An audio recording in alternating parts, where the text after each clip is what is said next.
Hello, pre-K families. My name is Kristin Bruggeman. I'm a graduate student at Grand Canyon University's College of Education.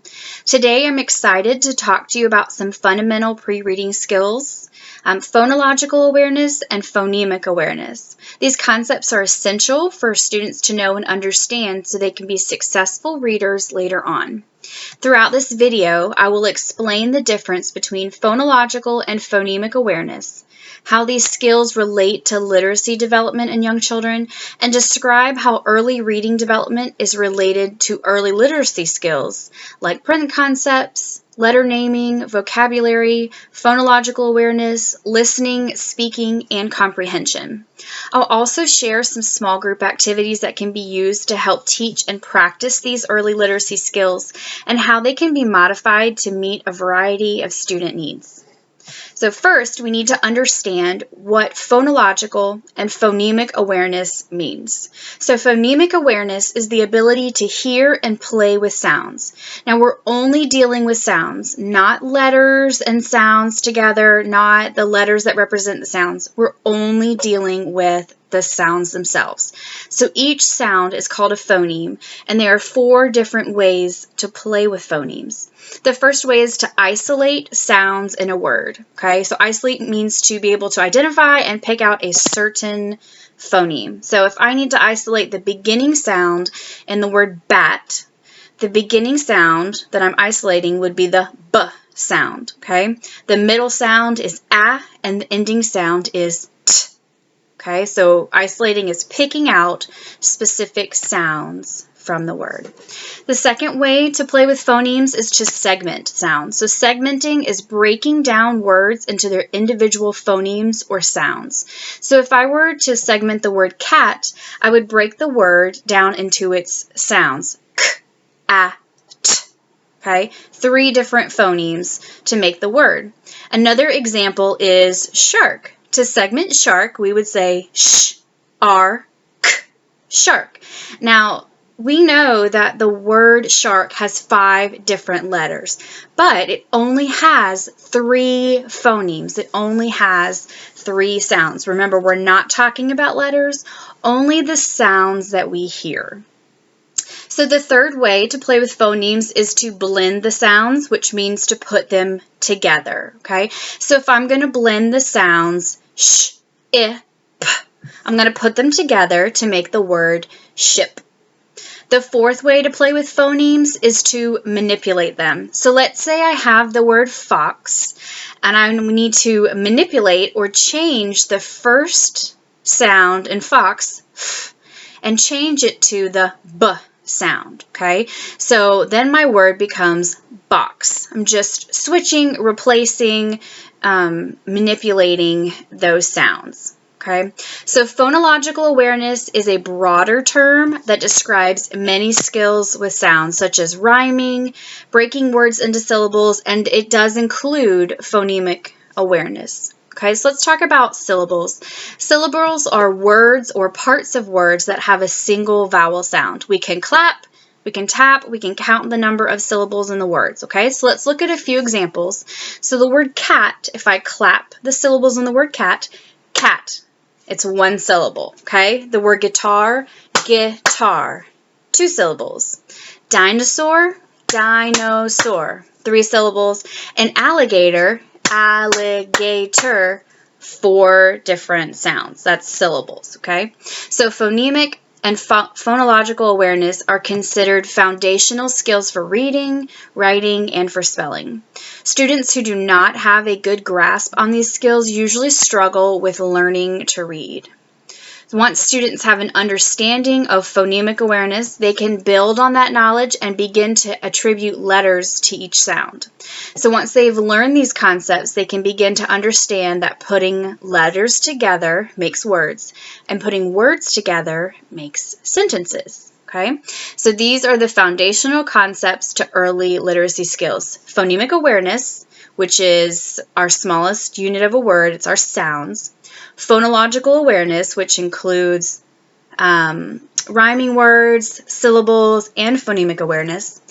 The concept that letters represent sounds, that letters together make words, and that words together make sentences. Okay? It's so important to help students fully understand these skills so that they're ready to begin to read and can be successful not only with reading but with additional literacy concepts.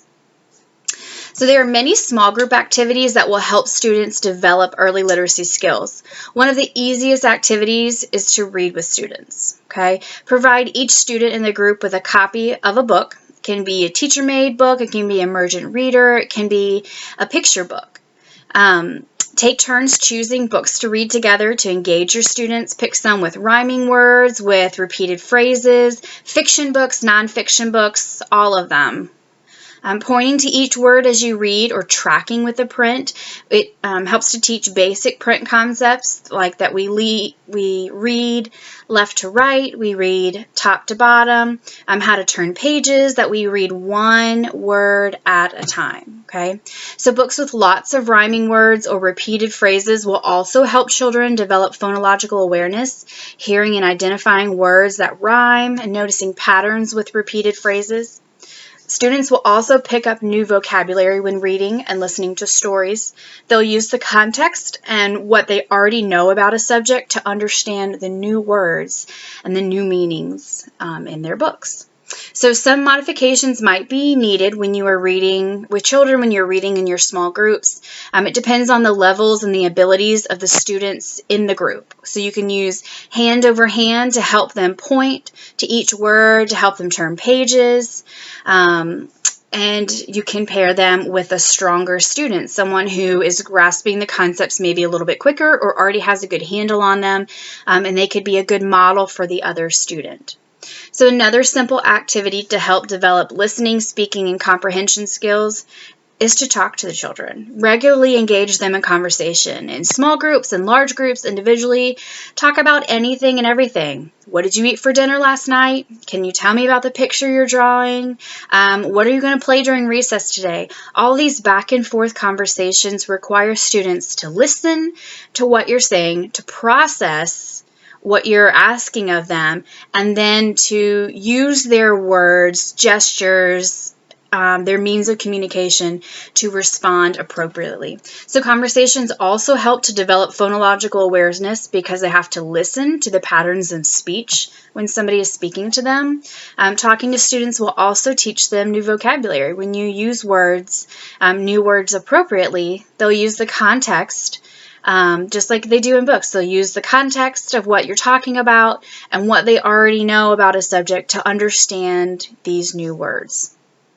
To teach letter naming, a good small group activity is to sort letters. So you can place a letter card for each letter you're teaching face up on the table, and then give each student a container of magnetic letters. So if you're using the letters A, B, C, D, you want to only give them those 4 letters, okay? If you give them too many at a time, it might just be confusing and overwhelming, and they won't grasp the skills, the letters that you're trying to teach. So letter cards on the table, give each one a little container of letters, and then encourage them to say the name of the letter as they place it on the matching card. Okay, so if I have a letter A, I'm going to say A and put it on the A card. It will help get those terms, that letter recognition skill into their mind with that repeated practice. And also, when they're doing it in a group, when they're hearing their peers saying these letter names, what you'll naturally see happen is that they start to help each other, and they'll start to say, oh, no, that's not an A, that one's a D, it goes over here. And, oh, you have an A like I have an A. They start to build off of each other's knowledge. Some modifications for that, you can have children work in pairs for extra assistance, or if you have children that still need further challenge, you can add in uppercase and lowercase and letters in their container. So for phonological awareness, specifically working with syllables, you can gather several classroom objects and 4 containers labeled with the numbers 1 through 4, okay? So what they're going to do in your group is they're going to name each object, like it might be pencil, okay? And they're going to clap out the number of syllables and then put it into the container that has that number. Okay, so if we have a pencil, we're going to clap pencil. Pencil. That's 2 syllables, and they're going to put their pencil in the container that has the number 2. Okay, if it's an eraser, eraser. 3 syllables, and they'll put it into tub with the number 3 on it for 3 syllables. Okay, so modifications for this activity. If it's your very first time doing it, or if you have a lot of students in your group who are really struggling to grasp the concept of syllables, you can do the whole activity together, okay? Instead of giving each individual ones to do it all together, okay? Clap it all together, count it all together, together decide which container it goes into, okay? Once you do that, then maybe you can give each student one item and have them do it on their own, okay?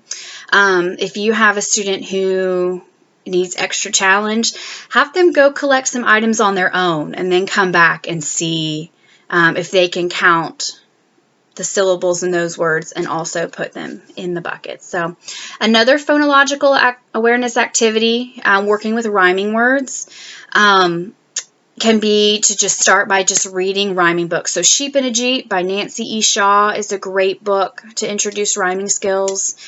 Green Eggs and Ham, Walking in My Pocket, anything by Dr. Seuss that kind of engages the children in what they're reading and really gets those rhyming words kind of stuck in their head is a great way to start. So after reading a story, an activity to do would be to use picture cards to make matches. Okay, so you lay the picture cards out on the table, have each student grab one card and look at their picture on their card and say their word. So my card says, or has a picture of a car on it. So I'm going to look at all the other pictures on the table and look for a word, a picture that rhymes with my word. So car, star. Those rhyme, they're a match. I'm going to take them to my teacher, show her, and say car, star are my rhyming words, and then go find another one, okay? To modify this activity, some children might need you to tell them what the word is. You know, if they have a car on their picture, they might not know, is it truck, is it van, is it car? And you can provide that word for their card with them. Other kids might need you to kind of walk through the whole game with them. Okay, you have a car.